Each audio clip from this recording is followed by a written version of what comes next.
Est-ce que les divorces se répètent de génération en génération? Est-ce que les mariages ont toujours été difficiles? Ce n'est pas de la superstition, c'est une réalité documentée scientifiquement et spirituellement. Et voilà ce qu'est un hôtel. Tu fais des efforts, tu avances et pourtant certaines choses restent bloquées dans ta vie. Et si quelque chose parlait encore contre ta vie sans que tu ne les vois, sans que tu ne le saches, laisse-moi te poser quelques questions. Des questions fondamentales qui vont certainement réveiller ton esprit. Des questions que tu ne t'es pas encore donné la peine d'y répondre. Ok, allons-y. Première question. Dans ta famille, est-ce que les mariages ont toujours été difficiles? Deuxième question. Est-ce que les divorces se répètent de génération en génération? Troisième question. Est-ce que la pauvreté semble suivre ta lignée malgré tout de génération en génération? Quatrième question, est-ce que certaines maladies, certaines morts prématurées, certains échecs répétitifs marquent l'histoire des tiens comme une tradition non voulue? Et là, je m'adresse à toi personnellement. Est-ce que tu avances, mais quelque chose te ramène en arrière? Tu construis, mais ça s'effondre. Tu pries, mais les mêmes cycles reviennent.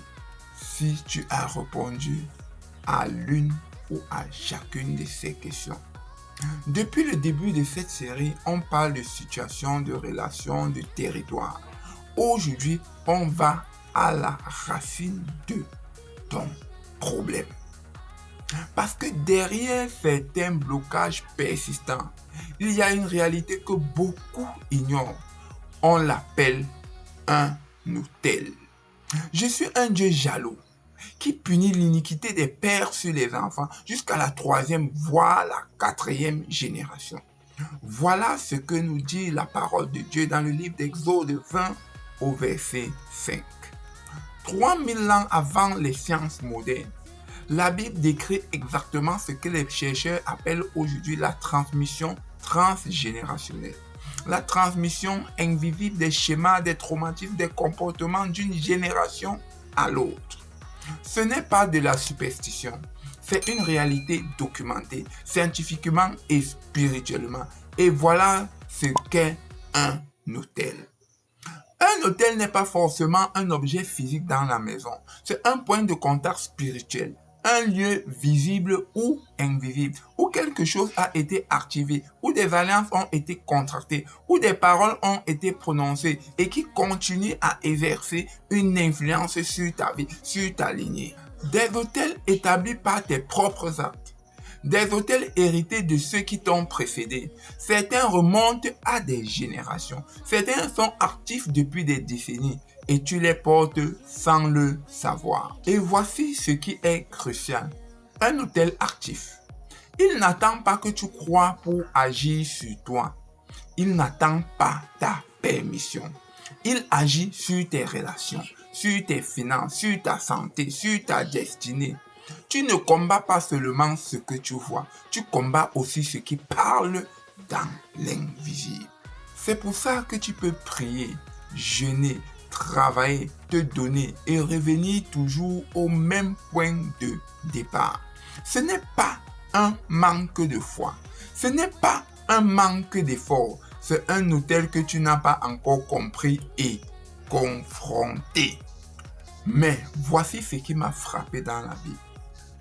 Dieu dit à l'homme, renverse l'autel de ton père.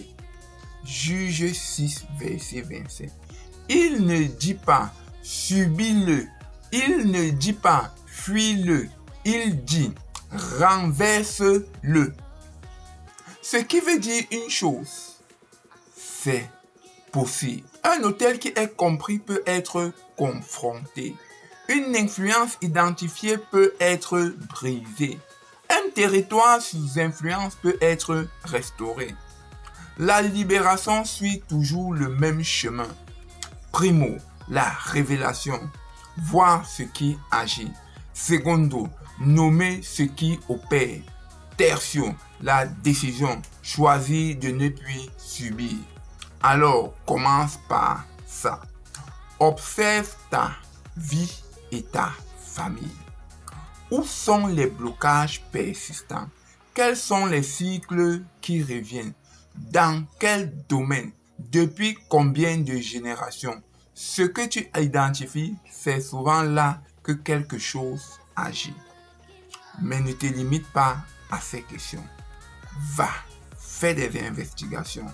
Appelle des tontons, des tatas. Appelle des papas, des mamans et informe-toi minutieusement. Lis des enseignements. Et en passant, pour toi, j'ai préparé un enseignement puissant. J'ai écrit un livre qui s'appelle « Tu es un hôtel mobile, vivant et spirituel ». Dans ce livre, je t'informe d'une chose. Que tu le veux ou pas, tu es un hôtel. Et en tant qu'hôtel, tu choisis ce qui influence ta vie ou non. Mais surtout, je pose les fondements de l'hôtel dans ton environnement.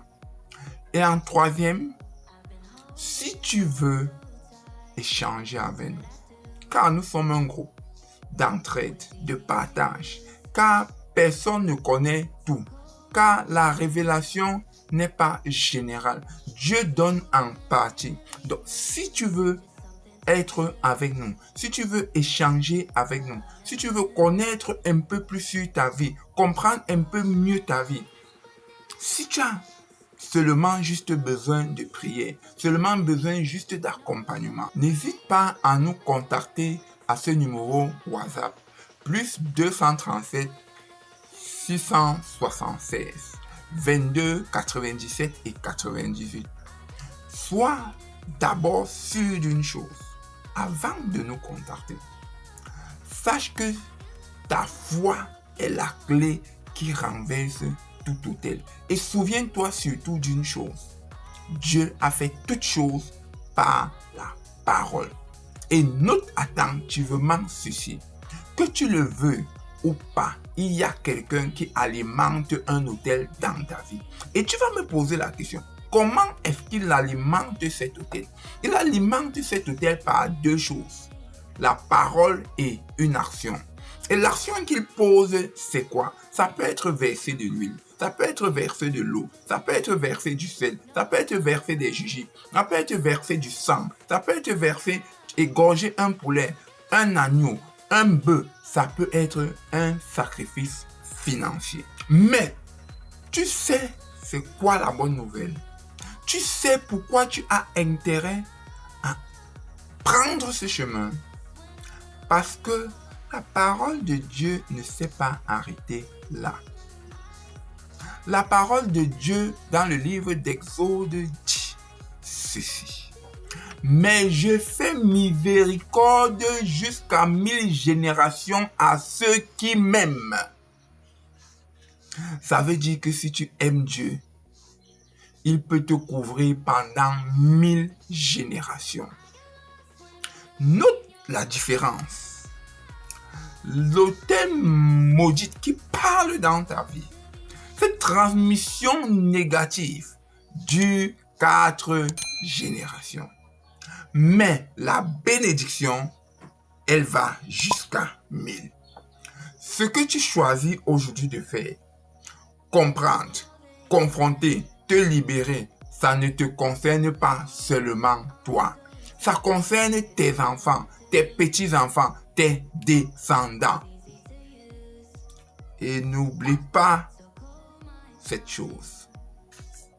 Ta réalité n'est pas toujours la vérité. La vérité a cette puissance-ci qu'elle a la capacité de renverser et de déplacer les montagnes.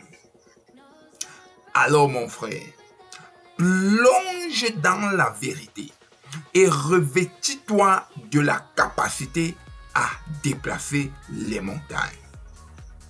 Shalom et à très vite.